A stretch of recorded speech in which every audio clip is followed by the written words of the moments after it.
In today's video, I'm going to respond to a thing people keep asking me about, which is how do I edit my videos? So what we're going to do today is take a look at end-to-end process for editing a fairly simple video.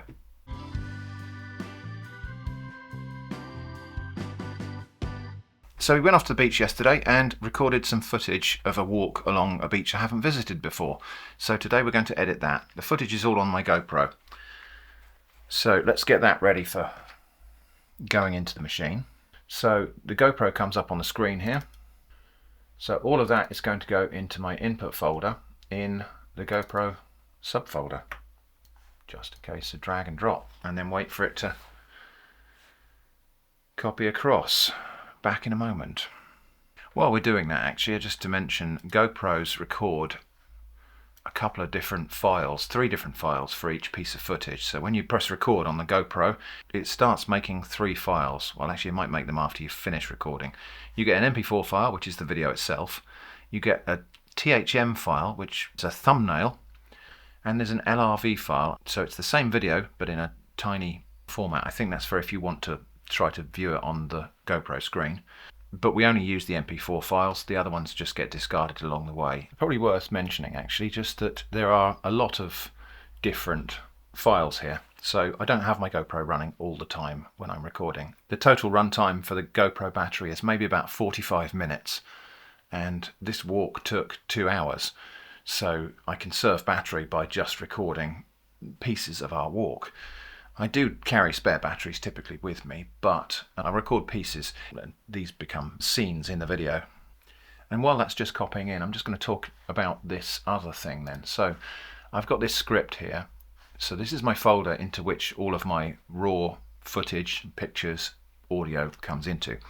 All of the stuff that uses AAC codec audio, which is mostly MP4s, that needs to be transcoded because DaVinci Resolve in Linux doesn't support AAC audio. It's a licensing issue. Even in the studio version, it doesn't support AAC. So I've got a script that transcodes that to a different supported codec, which is this script here, which I can just run by double-clicking it and then saying run in terminal. I'm going to have to turn off screen recording when I do that because also into these folders here, so this is the folder that my GoPro footage is going into. There's this left folder, which is actually this camera here that you're watching, but there's also screen. And if we look in here, that file there is this file here, which is the desktop that's being recorded right now.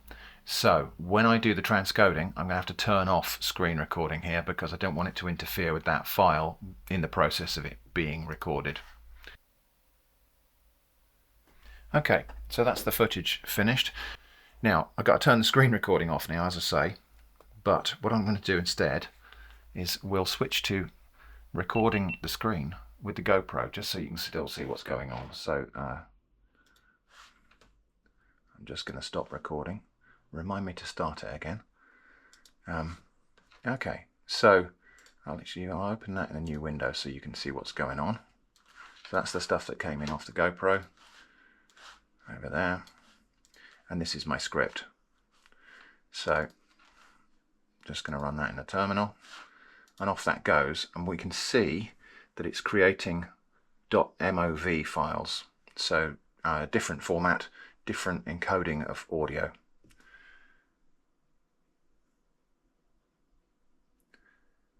And then when it's finished transcoding all of these, it will move the converted files into the right place for the input into the process, and it will archive all of the other stuff.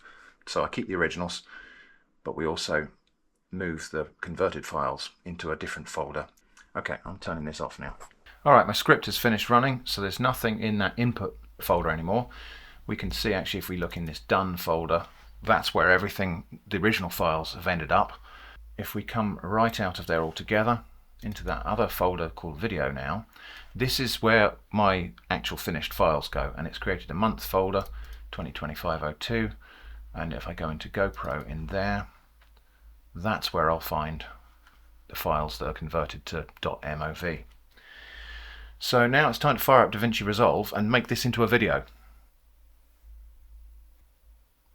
And this is going to be a new project, going to be called Hive Beach and it opens up into DaVinci Resolve like this. Now this is just a blank project. The right and proper way to do all of this is to put your clips into media, go into the cut screen and cut them into scenes, and then go into the edit screen and assemble those scenes into a film or a video.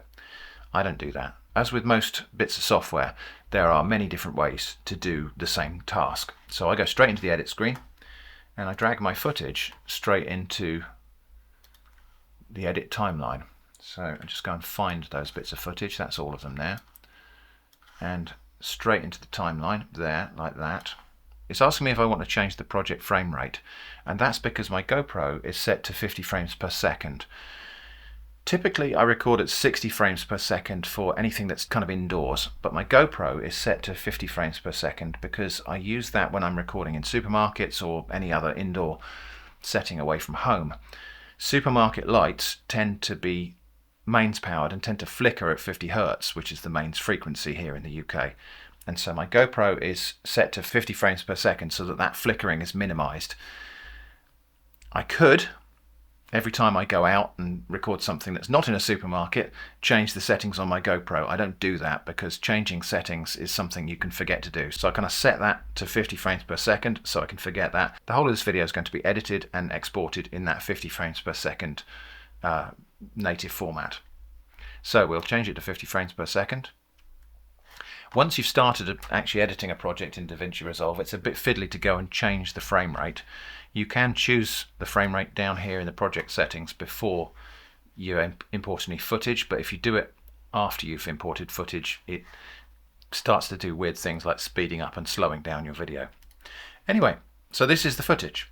And now what I'll tend to do is I'll just play this in the player here and cut it into pieces that fit together. So this is the simplest possible format of video. The clips are all in there in chronological order. I will have to shift a few of them around, but we'll come to that in a minute. And I'm just going to go through and cut out the various bits I want to keep and cut away the bits I don't want to keep. There's a lot of dog barking in this one, so Eva was so excited to get to this beach because it had been raining for days before we went here, and so there is a lot of excited yapping in this video. I will probably just trim that back a little bit. Anyway, so yeah, today we've come to Hive Beach, and this is Hive Beach. A rather stern looking warning sign there.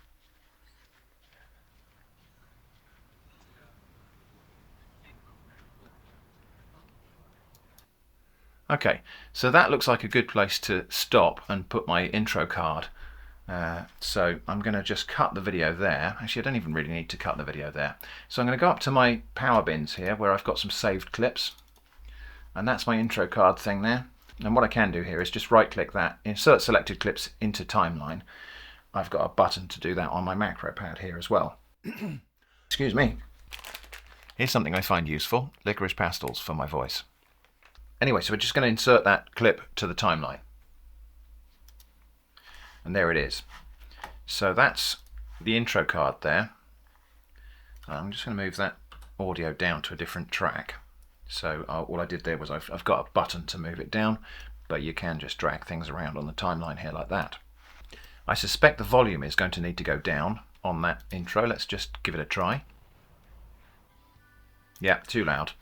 So we'll just turn the volume down by going up to that properties thing here, the inspector panel, which is over at the right hand side here, and you can just click on a thing and drag the values up and down by moving the mouse left and right.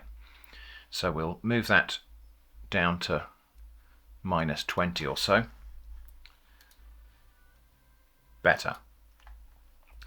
Then I just need to find the place where that text disappears on the screen, so we'll just somewhere around there, and then I'm going to use the left and right keys on cursor keys on the keyboard here to find the exact spot, so it's there. And we need to insert some other text. So this is going to be my subject cards, so nature. So we'll drag that one down, and then so that's the topic card that goes there, and then subject card goes there, or subject text goes there, and that's going to be Hive Beach. Oh, caps lock was on. Right, so then that intro goes like this.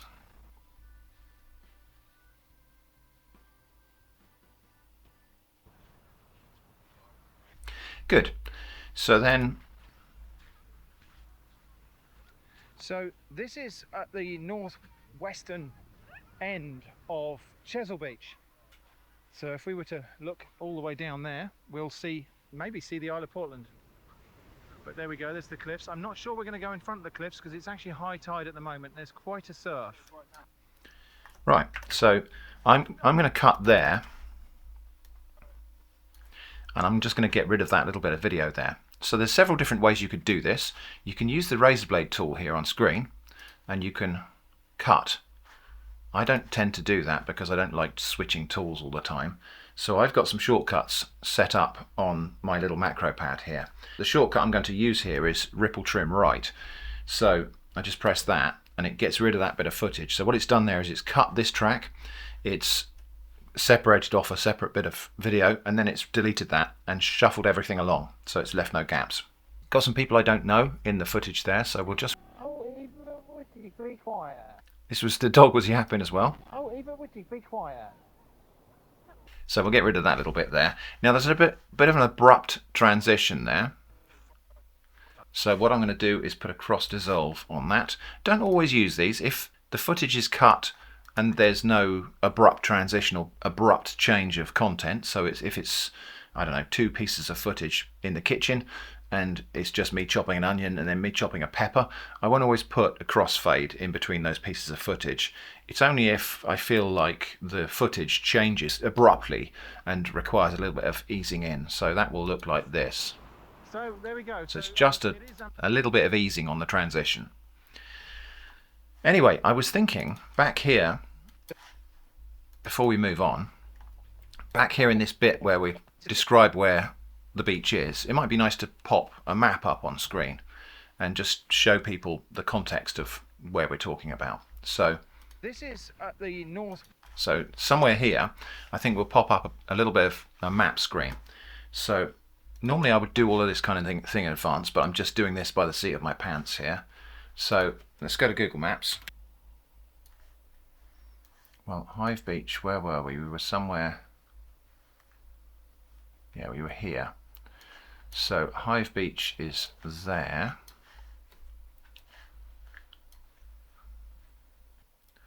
We will cut that there. I'll take a screenshot and we'll get that much of it, and I will include the little Google copyright notice down the bottom there, so that then I don't have to put that in manually.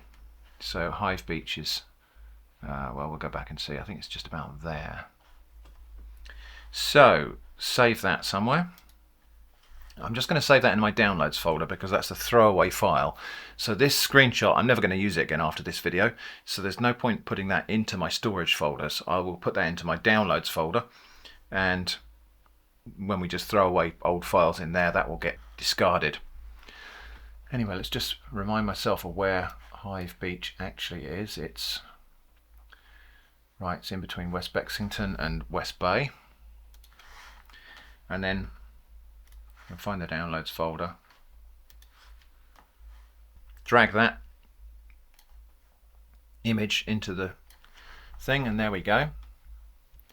And we'll have that over the, which side is the more interesting side? I think we'll probably have it over that side like that. And I'm going to put an arrow on here, which is going to be about there somewhere. So I've got a piece of text that's got all my arrows in it. So we just drag that in and we'll get rid of the ones I don't want. So this is just using the Wingdings font, which I imported across from Windows. I don't want any of this background here, so this is the background. I'll just get rid of that, shrink that down to nothing. We'll make the text the best color, and we'll give it a little outline in, we'll give it a stroke in yellow, like that. And I think we will have a little drop shadow just to make it stand out.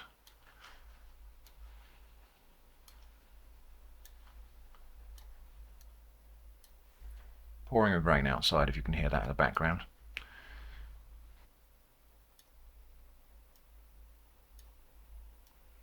So that's about where we are. I'll extend those clips on the timeline so I've got some handles to play with. And then to make that text, to flatten that text down so it's part of the same image, just drag and highlight those two clips on the timeline, right click, new compound clip, and that's now baked those two things together into one clip that will, so when I move that clip around, the arrow moves with it. So we'll do that. We're going to have that fly in from the side of the screen. So we'll go into the clip a little bit there. We'll set a keyframe by clicking that thing there. So that's set a keyframe for all of these values. It's actually only the position I want, but we'll set the whole lot. And then I'll go back to the start of the clip. And now that there are keyframes set, it'll automatically generate another keyframe when I drag that across there. So there we go. So when we play this now. So this is at the northwestern end of Chesil Beach. So if we were to look all the way down there, we'll maybe see the Isle of Portland. And I think that's probably enough of that map, so we'll drag that to there and also just drag that little bit there, which will fade it out. Okay, so the rest of the process is going to be going through like that, cutting pieces out, cutting the video into pieces that make sense. So let's just carry on now. So there we go. So it is unfortunately high tide at the moment, and the stones Now we got a little bit of a problem here in that the background noise is overpowering my voice in this clip. So I think what I might do is just use the voice isolation feature and just turn it to maybe 30%. And that way, this is a feature you only get in the studio version of DaVinci Resolve. This is part of the reason I'm paying for this software rather than just using the free version.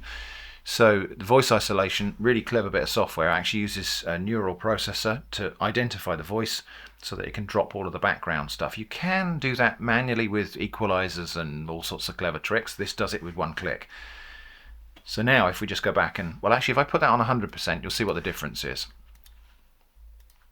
That way toward Portland. But while we're here, we could do a little gravel survey. Now when you have it on 100% like that, it does make the voice sound a bit digital. So I'm only going to have it on 30%. We'll have still 70% of the background noise in place and less processing on my voice. So let's see what that's like. That way toward Portland. But while we're here, we could do a little gravel survey. So this is So it can sometimes make it sound a little bit echoey, but at least you can hear what I'm saying instead of just it being overpowered by the crashing of the waves, which was quite majestic, but obviously it did overpower the narration. Okay, and then another cut just to bring that in, and then we go to a bit of footage of Eva digging, so that might be...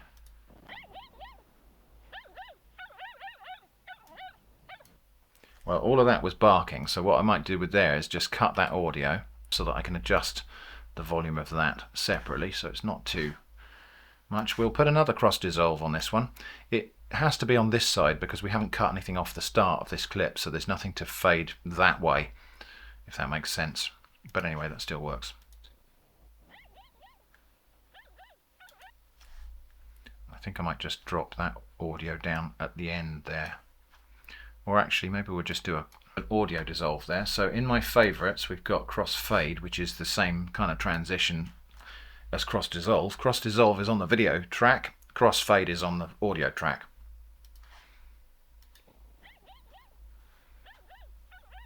It's just a case of going through the rest of this footage and cutting and joining and so on. yeah, I think that might be Okay, so here's a thing I need to do something with. So I picked up a piece of seaweed and I said, I think that's bladder wrack. Actually, I'm wrong. That's knotted wrack, I think. On the way home, I suddenly thought, no, that's bladder wrack, doesn't look like that. I'm not very good at identifying seaweeds, but I'm fairly sure that what I've got there is a piece of knotted wrack. Okay, so I'm going to put a label on the screen there to say what that is. I've got one ready-made here, which is my botanical label. And you'll see when I drag it in, it says something about English oak. It's not. That's just because of the way this was created. Just going to change that to knotted wrack.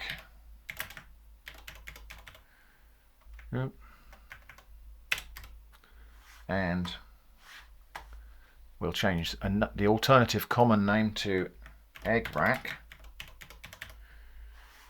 And then we also need the botanical name, which is Ascophyllum nodosum. Copy that from somewhere.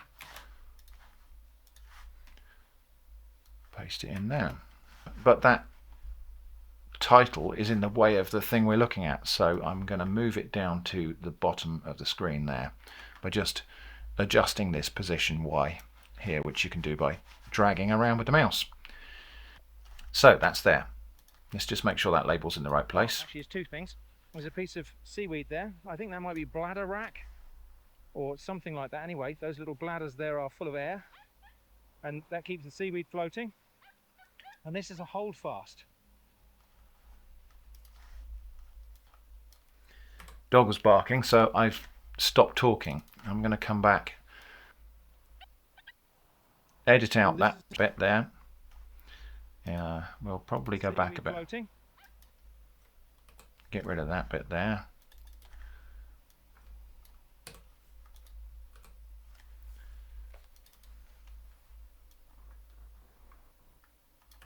Cut to there. So this is a holdfast. It's a root-like structure from the bottom of a seaweed, a marine alga. Actually, I think that might be bladder wrack. No. okay, and this was a piece of bladder wrack, I'm fairly sure. Let me just check I got that right.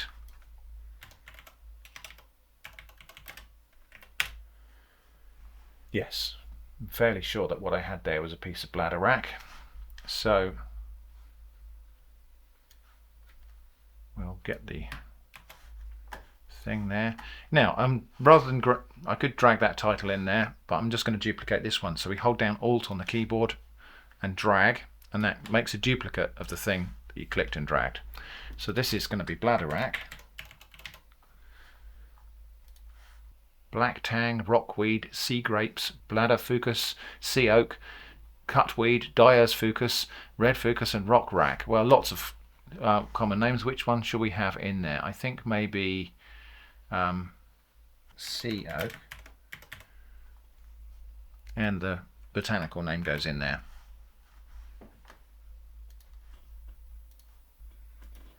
But there are. Actually, I think that might be bladder wrack. So I think it's true that if you go along in front of those cliffs there are some ammonite fossils to be found, but we would need a much lower tide. It's actually high tide. Okay, so here's another place where I have been doing something. I need to put a tide table in here actually, and I just realised it's still on this phone that I'm recording this section with. But anyway, so I'm going to put a marker here just to remind myself to do something. I'm going to change that piece of clip to orange. That's just a marker and a reminder for me to come back to this and add something to this later, because I want to put a screenshot of my tide table on there. So here's one of the things people don't always realise about video editing, is that the process is only ever a multiple of the end runtime of the video. So in order to edit this video, I've got to at least watch all of the footage once. So that's the raw footage as well. So it was about 45 to 50 minutes of footage for this video. Probably edit down to about 25 minutes or something like that. But anyway, I have to watch all 45, 50 minutes of that video in order to choose the bits I want. So that's that much runtime and that much work has gone into that, watching that video, cutting and so on, pausing as well. When I'm finished editing, I'm going to have to go back and watch it all the way through just to make sure I haven't made any stupid gaffes, make sure I haven't disabled something that's left a blank screen somewhere, make sure I haven't accidentally done an undo on one of those pieces of text and gone back to saying something's an oak tree. So the amount of work that goes into editing a video is only ever a multiple of the final runtime. It can't ever be shorter than the runtime. I suppose if you did a live stream and you didn't edit it, you just published it, that would be a case where the amount of editing effort is less than the runtime of the video, although you've still got to be there to present it. So yeah, those multiples tend to build up because actually in reality, I'm not just watching this once through while I edit it. I'm going back, rewatching something, putting a transition in, going back, rewatching that to make sure I'm happy with it, moving things around, editing things. Even when I put one of those, like the map that flew in from the side, I had to watch that several times just to make sure that that comes in at the right place. So the end result is, in my experience, this is a fairly easy video to edit. So this will be, the editing effort here will be something like 5 to 6 times the runtime of the video. But when it comes to the more complex videos, when there's animation, when there's masking, when there's different layers, different camera angles, all that sort of thing, my rule of thumb is that 1 minute of screen time of the video equates to 1 hour of effort in editing in the background. So a 40-minute video that I publish means I probably did 40 hours work on it. That might sound strange to somebody who doesn't do this, but I expect if you do edit video, you probably know what I mean. So we will see, yeah, up there. Interestingly, a different part of the fold up there. A different part of the fold up there formed these cliffs and formations. So here there's a bit where I was talking about something and pointing at it, and unfortunately the camera wasn't pointing at the right place. So I've really got no choice but to lose this piece of footage. I'll cut here, and this piece here where I'm talking about... We will see, yeah, up there. Interestingly, a different part of the fold up there. No point keeping that because you can't see what I was talking about. That was just a camera operator error. So we just got to discard that piece of footage. Bladders.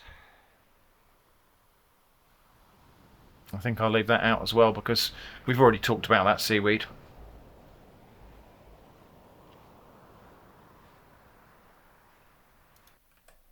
So we'll cut that lot out. We'll put a cross dissolve in there and a cross fade. We've just enjoyed our sausage rolls. Here's something worth showing. So I made a little verbal stumble here, and I'm going to make myself look better by editing that out. So if we just listen to the raw footage. Yeah, I think we'll walk a bit further. I've just enjoyed our sausage. We've just enjoyed our sausage rolls. We'll stop for coffee and cake a bit further. I want to go and show you this flat rock here. Right. So I made a stumble there and had to say the same thing twice. Let's edit out the worst version of it and smooth over the gaps. Yeah, I think we'll walk a bit further. Walk a bit further. So I'm going to cut there. I've just enjoyed our sausage. We've just enjoyed our sausage. So I think that sounds right. So let's see what that sounds like first. Yeah, I think we'll walk a bit further. We've just enjoyed our sausage rolls.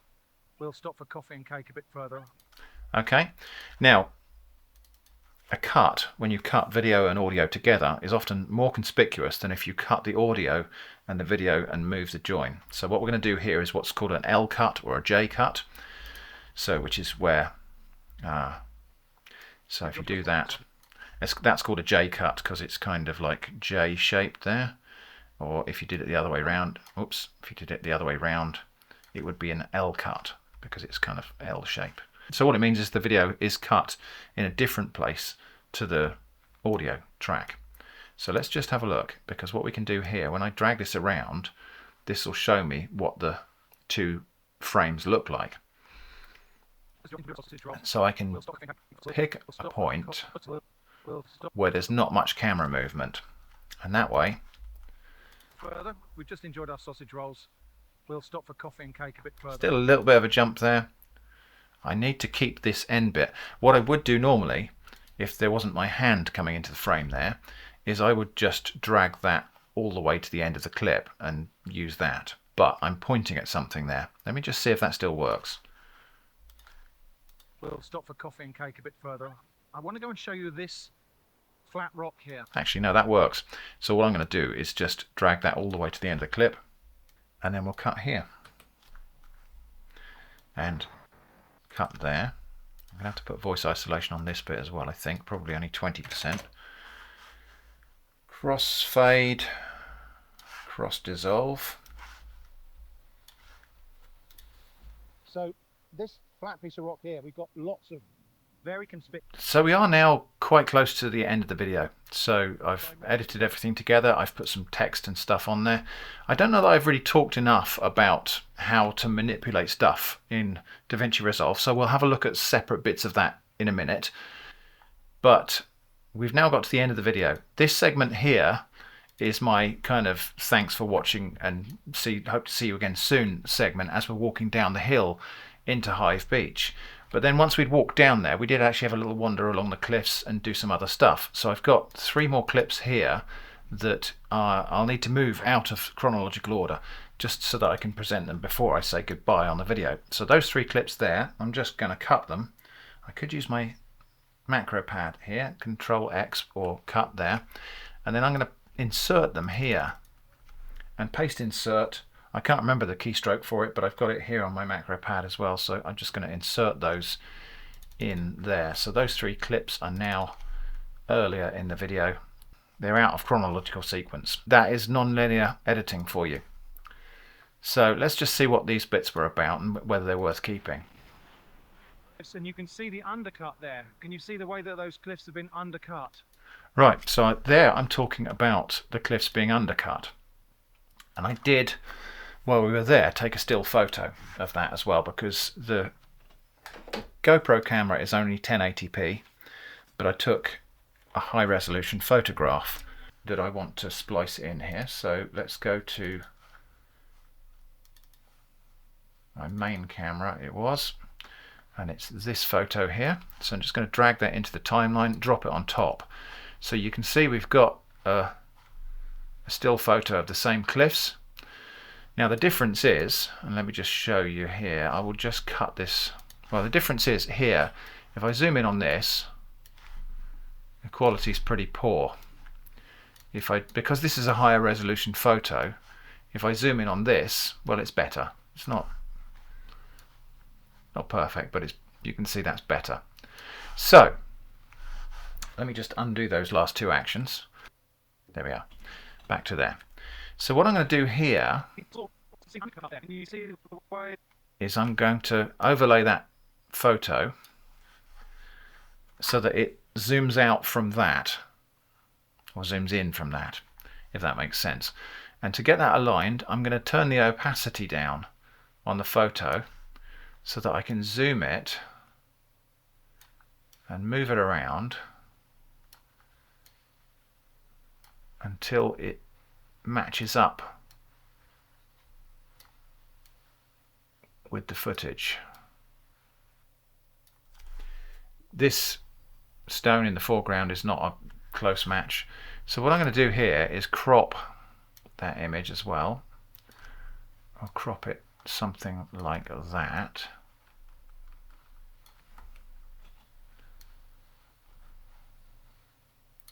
And I'll also put some soft edges on that so it kind of fades in. There we go. So at the moment you can't quite see the join. And I'm going to keyframe that photo. I can now turn the opacity back up, although I might fade that in. And then extend the photo out this way. And then we'll just zoom. So we'll do that, and then we'll zoom in to see the undercut cliff, something like that. And now when we play that, you can see the undercut there. Can you see the way that those cliffs have been undercut? Happy with that. Except this photo looks a bit more washed out, so what we'll do is we'll just go into the color tab very quickly in DaVinci Resolve, and we'll go to the curve and just give that a bit more contrast just by dragging this like that. There we go. Cut there. Can you see the way that those cliffs have been undercut? Yeah, that'll do. And then, rather than put a transition on this track down here, I'm just going to cut that photo there and fade it back to the next piece of footage. So we'll just watch that again. Undercut there. Can you see the way that those cliffs have been undercut? So up on that other cliff top, we're just looking. Here's what used to be the old coast path. Head for home now.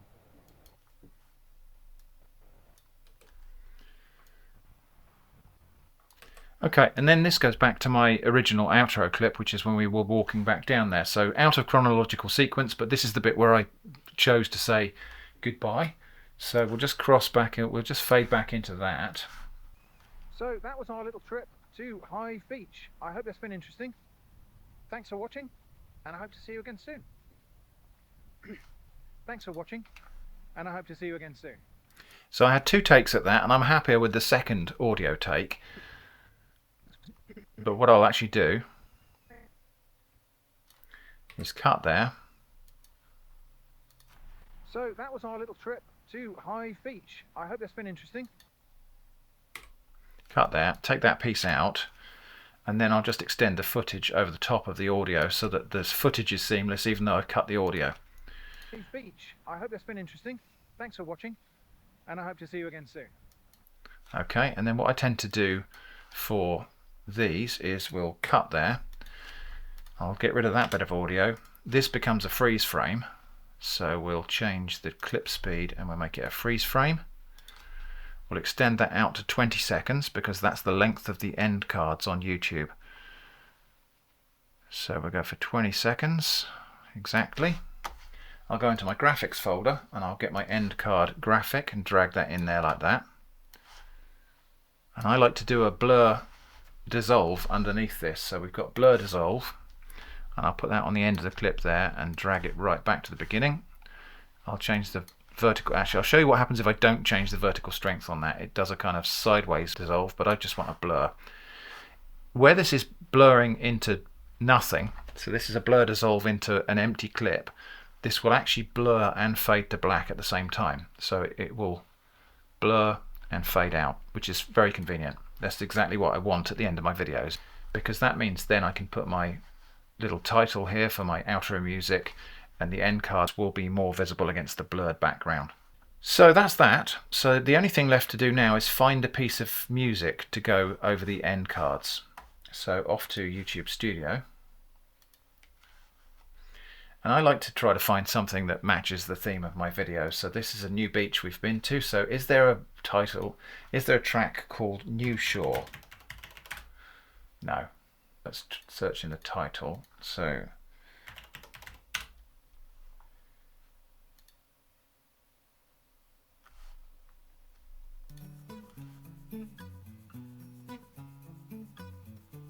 yeah, I quite like that. Ocean Beach.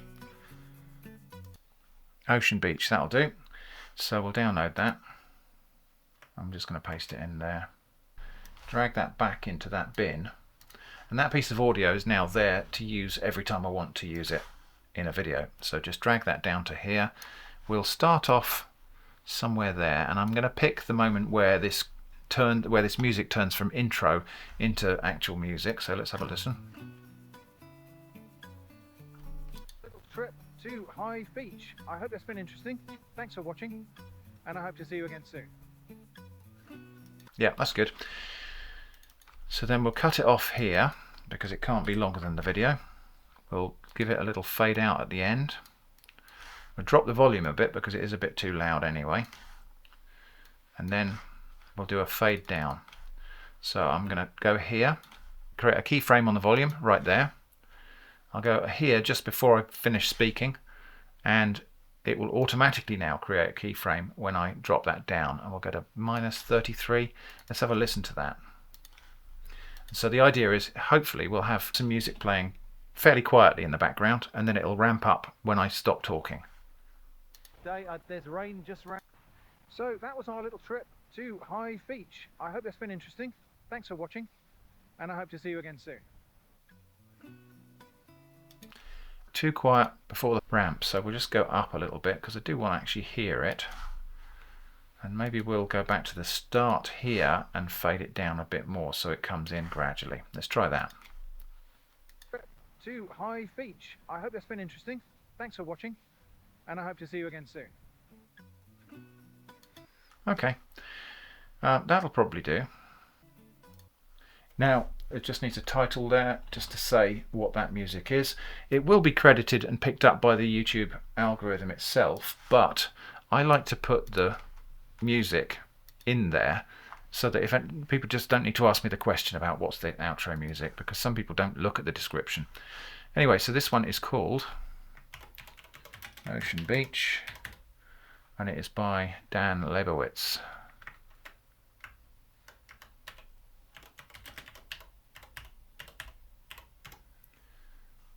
And I'll just move that so that it's in the right place. Now the only thing left to do now is choose when that text card is going to appear.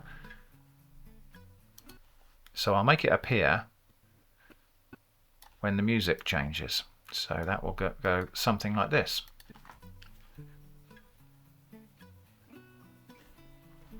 Just nice to do something like that on a beat. That's my finished video.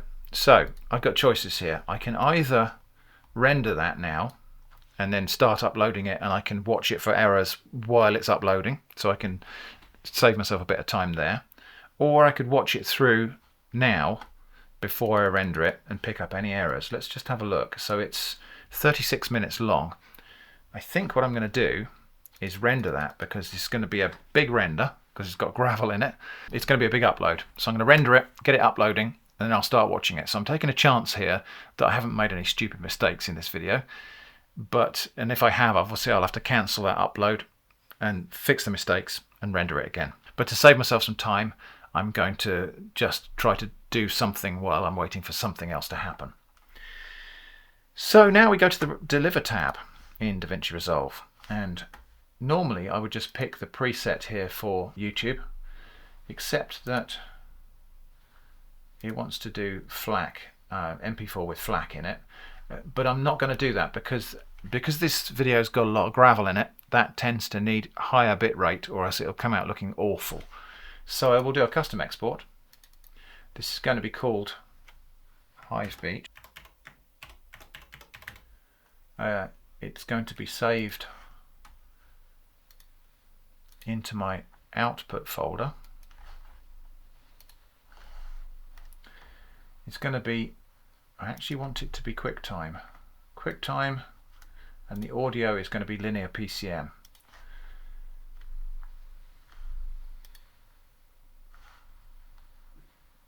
And I want to change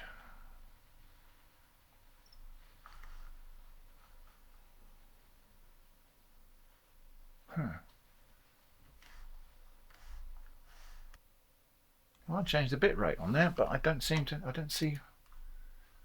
This is the first time I've done a custom render on DaVinci Resolve on Linux, and the options in here for bitrate and things are different. I'm going to change that from 80,000 kilobits per second to actually add to the render queue, and we'll render it. I think I will probably watch this a little bit before I upload it, because this is the first time I've used these settings. But anyway, just to check, so that's MP4 with FLAC, which is the only choice there, because obviously it won't let me render AAC because that's not a codec that it works in DaVinci Resolve on Linux. Anyway, off we go. And so that's now rendering at 200 frames per second, which is a bit slower than I would expect, but then I have set the bitrate quite high. So I'm going to leave that to render. Back in a moment. Okay, that's now finished rendering. So we're going to start that uploading to YouTube, and I'll preview it in a minute. So create a new video, and we're going to upload that one. Hive Beach in February. We'll reuse details, and I'll bring in something from some other video just to make it easier, just because that's easier than finding that bit of text and bringing that in. We'll change this bit. So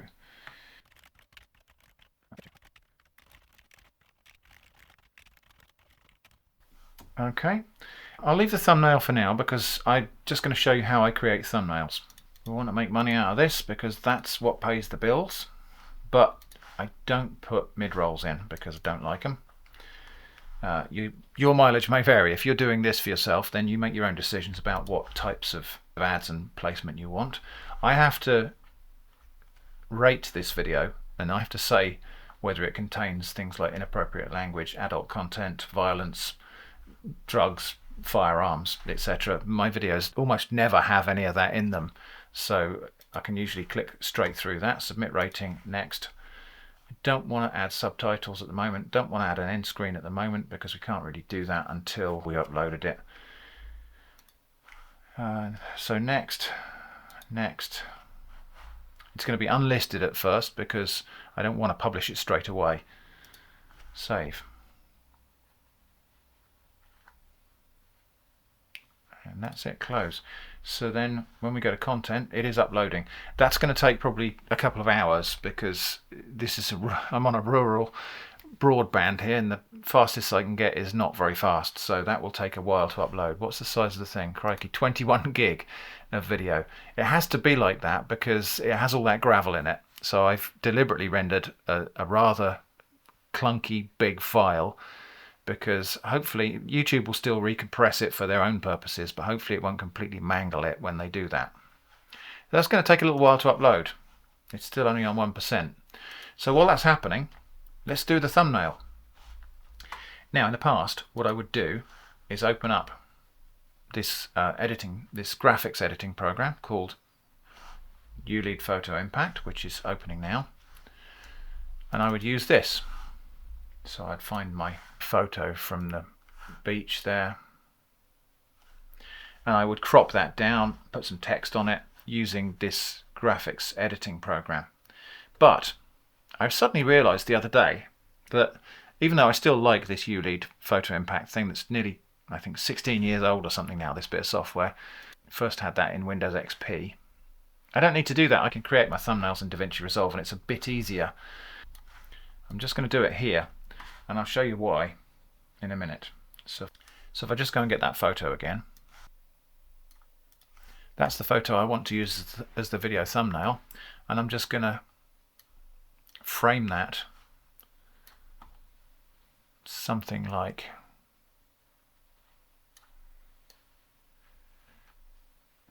that, I think. And then I want some text on it. In fact, the horizon's not really quite right there, so I can rotate this. Now I think that's level because that's going away from us over there.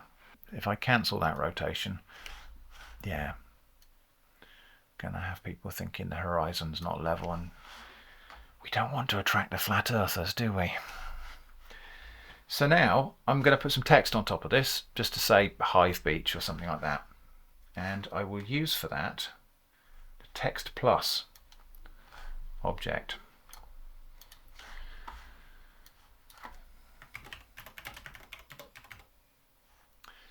And the font I want to use is my font that I commonly use, HP Simplified, bold for that, and we'll go for bigger than that. Move it around, we'll put it up here somewhere. I mean, I could put it on that horizon there, but I think it spoils the line. So I think it's going to be up here in the sky. And we might want to actually just decide that we're going to move this photo around. Now this is why I like doing this. I've started doing this in DaVinci Resolve rather than in my graphics editing program in ULEAD Photo Impact, because I can do all of these kind of tweaks on the image behind the text very, very easily and maintain the crop, because the frame of the video here is the thing that's cropping it. So I can go for something like that. Got quite a lot of C there, but I quite like the way that that works. I'm also just going to go and just tweak the contrast and just to make it pop a little bit more. And we can of course adjust colors and things in here if we want to. Quite like that with a bit more warmth in it. Cameras are not necessarily seeing what the human eye sees, so this is more like my memory of when we were there on the day. Anyway, that text isn't very readable up there when it's all white like that. So back to this text plus thing, and we're going to make that into a gradient. We're going to have a gradient on the text. I don't know, what colours should we have? Not green. Purple's the best colour. But we want to try and pick up maybe some of the colours that are in the scene itself. So perhaps that, and maybe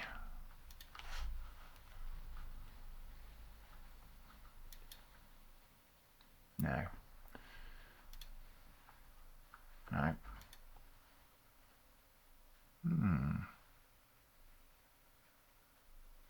Maybe. Now you might be thinking that looks horribly unreadable at the moment, and it does, but wait and see. Still not very sure. I think I like that a bit better actually, with just fading from a darker yellow to a lighter yellow. Okay, so now just going to make that a compound clip, because otherwise this next thing doesn't work. We're going to add an outer stroke to that text, which is going to be in black. It's added a shadow, and I'm not sure I want a shadow, so I think we'll just turn that off, or maybe just turn it all the way down. No, that's fine, like that. And we'll go back to this outer stroke and just increase the border width a little bit. There we go. That is my thumbnail. So now we just, to make that into an image that we can upload to YouTube, I'll just go to the color tab, grab a still from it, export that to somewhere I can find it,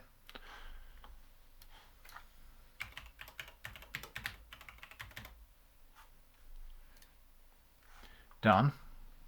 I'll just go back to edit now, and the thing I'm going to do here is just move that up on top of that. So that thumbnail is still there. If for some reason I want to redo it, I can open this video project, I can just hide that track, and there's my thumbnail. I can still tinker with that and do another version of it if I want to. With that track enabled, that thumbnail's just invisible, because this is the thing I probably didn't mention actually, but I'm assuming you know something about video editors here, but if you don't, the way video editing typically works in one of these programs, and they're all quite similar, is that anything that's higher up in the tracks here on the video tracks will be over the top of the stuff that's below it. Anyway, that's finished with that now. We can quit DaVinci Resolve. Slight annoyance in Linux here is that there's no X there for closing DaVinci Resolve, so I have to go DaVinci Resolve, quit DaVinci Resolve. It's a tiny little annoyance, but I don't know why they haven't done that. It's probably something to do with the way that the presentation layer works. And I'll go back to YouTube, which is now on 7% uploading. Yay. Upload a file, and Hive Beach thumb, and there's my thumbnail has gone in there. Okay, so that video has finished uploading now. So there's just a couple more things to do to make that nearly ready for publication. So we'll go in here, we'll put an end screen on it. So we'll import from another video. I'll choose a similar video because that will have the right end cards for this one. And these end cards are, more videos like this goes to the playlist for nature, which is this video will go into when it's done. Most recent upload. And then there's the subscribe link down there. So just save those things. They fit into the gaps that I made on that title card overlay. So that's that. And I think we might just add a card as well. So I did talk in this video about Chesil Beach a little bit, so let's have a look and see. It's somewhere near the start of the video when I picked up a handful of gravel. Today we've come to Hive Beach.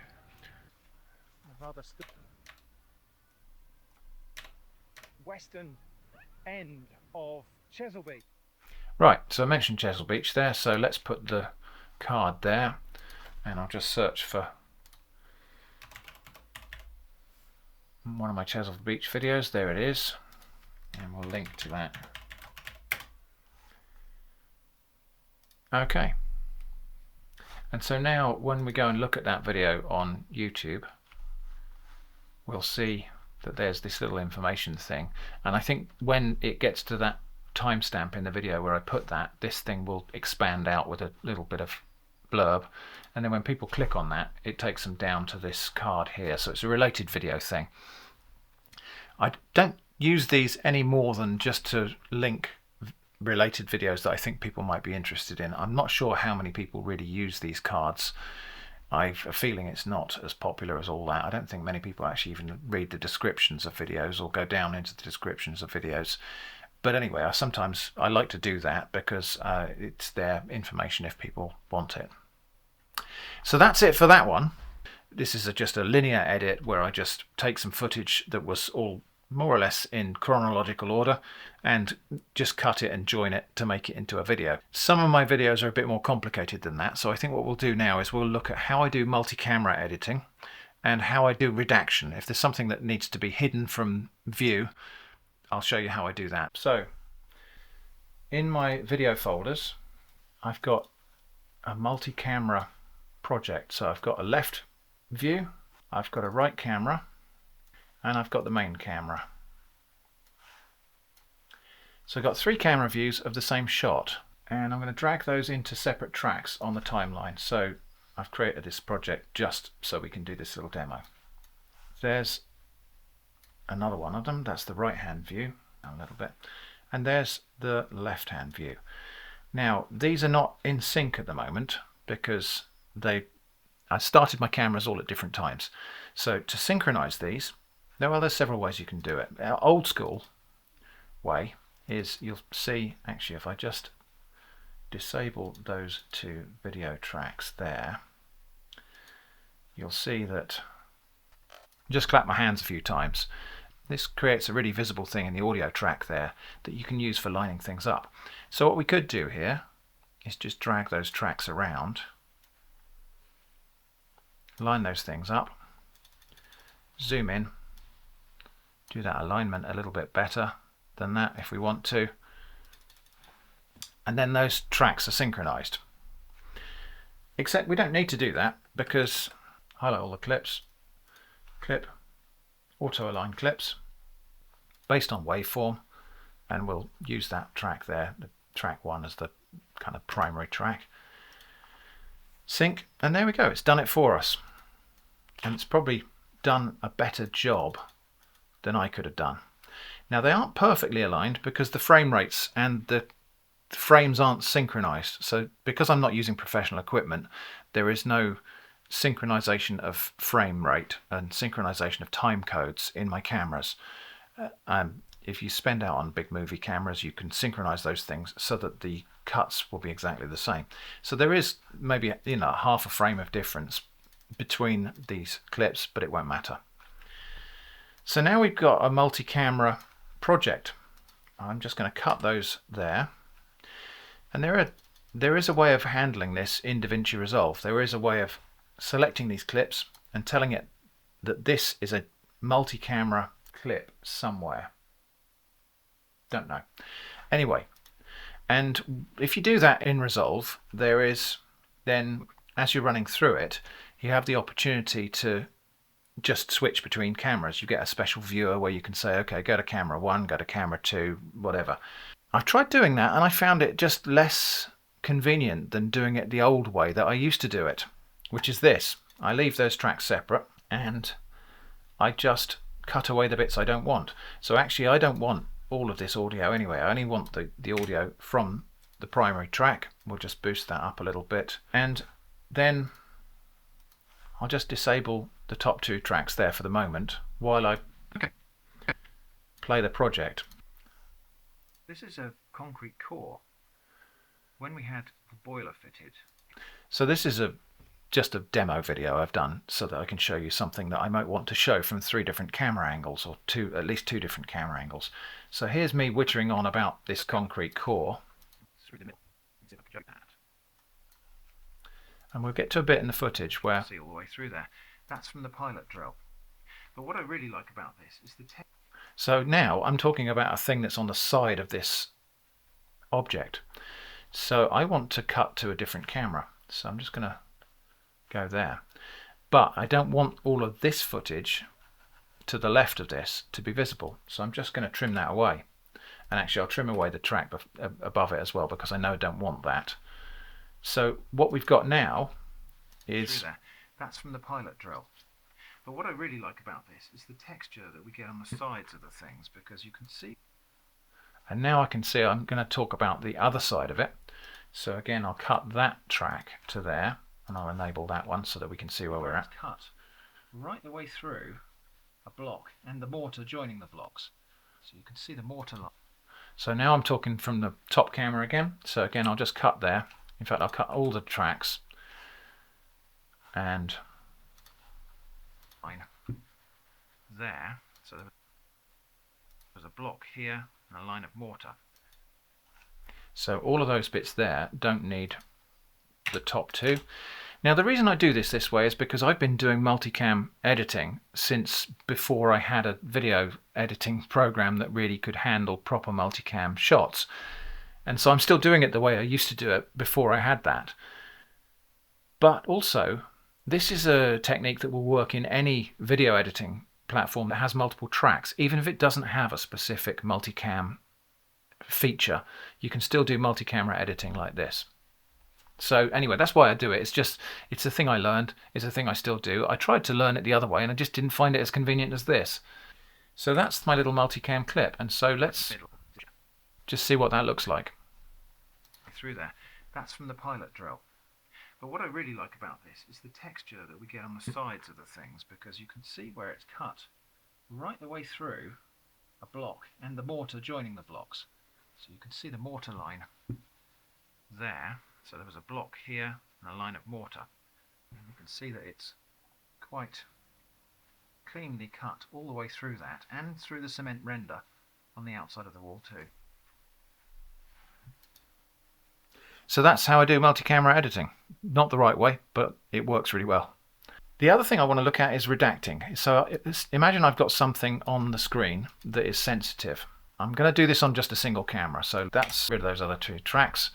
Here we go. So we've got this piece of footage here. The other thing is this interesting piece of paper. So I want to obscure this QR code here. Now, if this paper was just flat on the desk like this, what I could do is do it quick and dirty. Just drop a solid color thing over the top and then crop it. And so sometimes for things like, especially if I'm obscuring something that was on a screen recording, I'll just do this. And of course, we can change it to the best color. So, you know, I might just do that. And that'll be fine. Except it's moving around. So we need to do a tracking thing here. And I'll just do it on a little clip because it's easier to demonstrate. So let's say we're taking this little piece of clip here, and I've deliberately moved it around just for the purpose of demonstration. We'll get rid of the rest of the footage just to keep things nice and clean. So I want to hide that QR code. I'd very much like to be able to show you this, but it's secret. So we'll go to the middle of the clip, we'll go to the color tab, and so all we have to do here is select an area. So I'm just going to do that with this select tool like that. So now we need to track it. So I'm going to just use the cloud tracker, which generates a bunch of points here, and then when we just track back and forward with this control here, it's tracked that object that I put all the points on, and it's moved this selection. So as we go through this clip, we can see that that selection frame is moving around nicely with the object. And then I can just put a mosaic blur on there. And we use hexagons because they are the bestigons. Something like that. And let's have a look at the result. I'd very much like to be able to show you this, but it's secret. So I think that's probably about it for this video. Feel free to ask questions in the comments and I'll try to answer them if I can. If they're really complex, I may answer them in the form of another video to follow. I hope that's been interesting. Thanks for watching, and I hope to see you again soon.